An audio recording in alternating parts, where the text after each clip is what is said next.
談判技巧第二就係拒絕對方嘅第一口價，係要你喺個談判裏面咧，同對方營造一種咧你贏咗嘅感覺。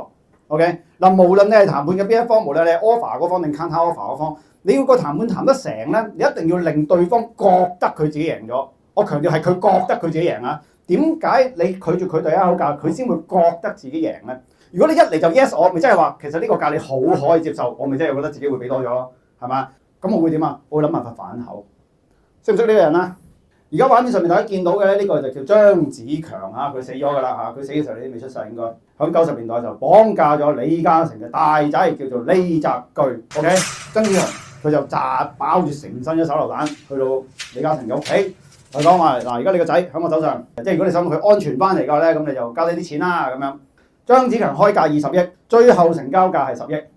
假設我就係張子強啦，成哥，如果你想個仔安全翻嚟嘅話咧，咁你俾20億我啦。然後你即刻話 yes， 你覺得你係張子強，你會點啊？